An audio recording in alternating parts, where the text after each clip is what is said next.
bagaimana mereka bisa memasukkan produk barang-barangnya di pasar internasional dengan global value chain berbeda. Itu dulu ya. Jadi tadi yang disampaikan oleh Mbak Sita kami tadi terkait dengan bahwa usaha mikro kecil menengah kita masuk dalam rantai pasok global.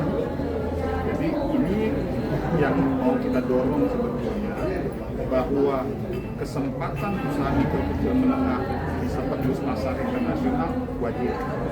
Tetapi kita juga ada hal yang jauh lebih wajib juga, yaitu bagaimana caranya kita bisa membuat usaha mikro kecil dan menengah kita masuk dalam global value chain. Apa itu global value chain? Global value chain itu begini. Misalnya ada industri besar obat-obatan ya, farmasi misalnya. Dia produksi obat flu. Nih saya ambil contoh aja, dia produksi obat flu.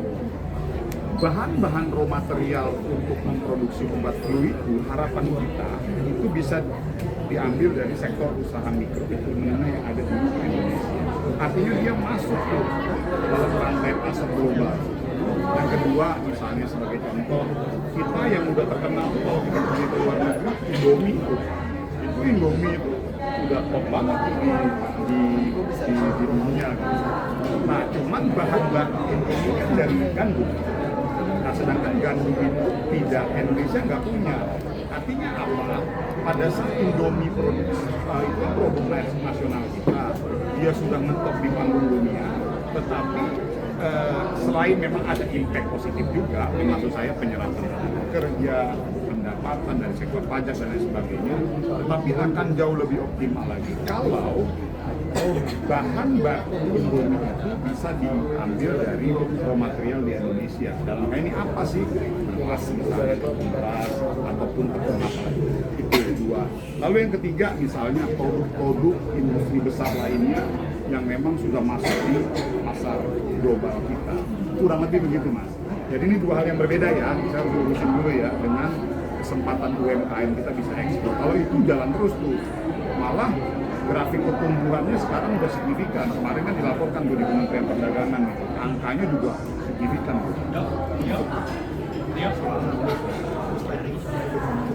Ya, jadi begini, tentunya teman-teman media sebagian kan udah tahu kemarin salah satu hambatan yang paling besar itu ke proses restrukturisasi. Kenapa Pak Maman kok proses restrukturisasinya susah? Karena ongkos biaya atau kos operasional untuk melakukan restrukturisasi dengan nilai utangnya lebih besaran kos untuk melakukan restrukturisasi. Misalnya utangnya cuma 10 juta ataupun 20 juta, paling tinggi misalnya 50 juta gitu. Kos biaya untuk restrukturisasinya tinggi, jadi akhirnya secara ini tidak ekonomis. Nah, dilakukanlah terobosan kemarin disiasati melalui revisi Undang-Undang BUMN.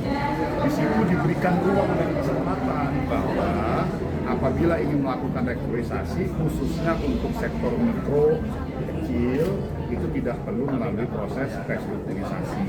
Itu hanya cukup persetujuan dari BUMN dalam hal ini dan juga dari Tara. Nah, ini yang lagi mencoba kita dorong. Pak, yang dihapus tadi itu nominalnya dari berapa Pak minimalnya? Apa? Berapa? Yang dihapus tadi maksimal berapa Anda?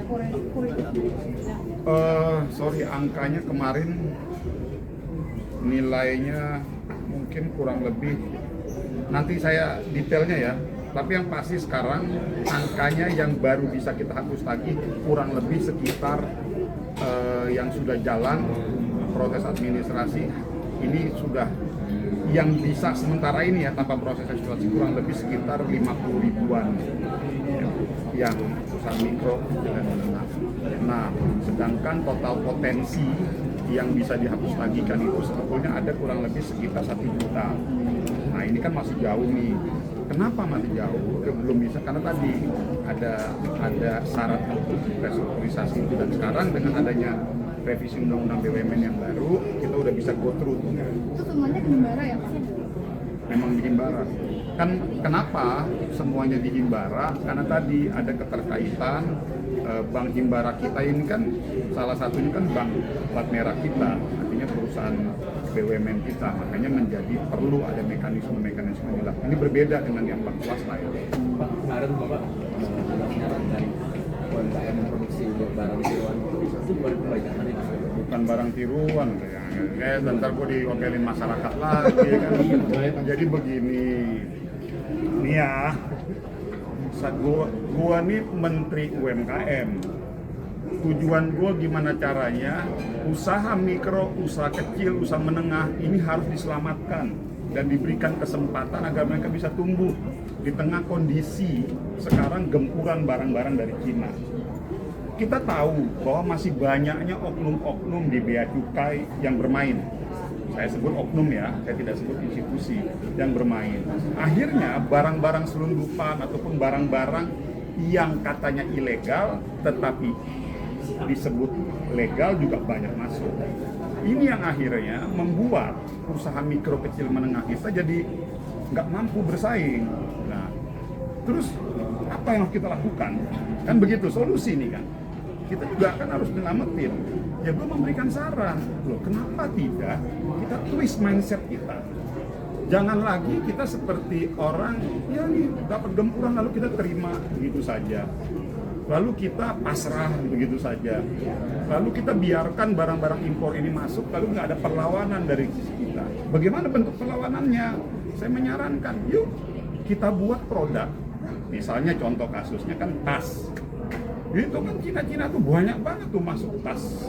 KW 1, KW 2, KW 3. Ya gue menyarankan, ya udah kita dorong para pengrajin-pengrajin tas kita buat produk yang sama seperti produk-produk tas branded dalam hal ini tas Cina itu misalnya namanya apa tuh Louis Vuitton.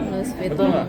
Ya gue sarankan kita buat barangnya sama kurang lebih tapi namanya kita sebut Louis Vuitton. Loh ini kan kreativitas. Lalu yang kedua misalnya barang-barang seperti merek Gucci, betul nggak? Lalu dia dibuat produknya mirip-mirip sama, tapi kita kasih nama Gucci misalnya, itu salah nggak? Kan enggak.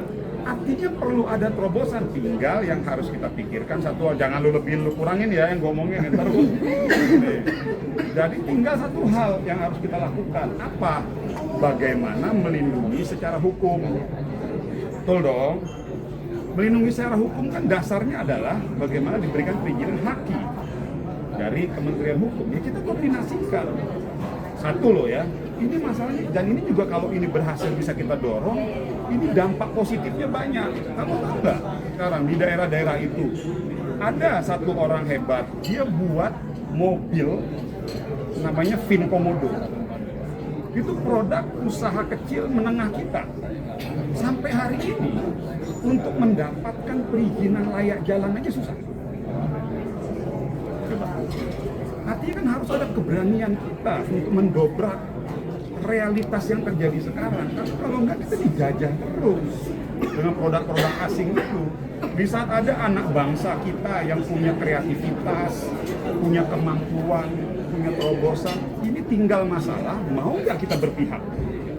Jadi jangan sampai nanti saya dibilang, oh Bang Maman mendukung produk-produk ilegal. Kok kesinggung? Enggak. Negara-negara kita, pemerintah-pemerintah kita, yang buat aturan kita, selama itu bisa memberikan perlindungan serta pemberdayaan kepada usaha mikro kecil menengah kita, saya akan ada di situ. Gimana mekanisme pengawasannya? Pengawasan apa? Ya pengawasan. Nggak ada. Ini kan kayak orang dan salah nggak Mbak misalnya, Mbak namanya siapa? Yeyen. Misalnya Yeyen, kamu buat produk tas Yeyen atau ada nggak yang namanya Louis di sini? Mana? Nah, kamu Louis. Salah nggak Louis kalau lu bikin produk tas mirip sama kayak tas Louis Vuitton tapi lu kasih nama Louis Vuitton? Berarti Bapak berarti akan memberikan apa yang untuk barang-barang replika yang dibuat di Indonesia khusus seperti itu? Ini bukan barang replika. Loh, ini masalah kita gimana cara kita membangun kreativitas, strategi bisnis dan strategi dagang. Kalau enggak kita kalah sama mereka. Kita terus pasrah, akhirnya mau nggak mau apa tuh enggak? kita akhirnya berubah tuh, yang tadinya teman-teman punya pabrik tas, kan begitu sekarang keadaannya, punya pabrik tas, akhirnya dia jadi trader. Dia jadi akhirnya diikut tuh jualan barang-barang dari Cina itu.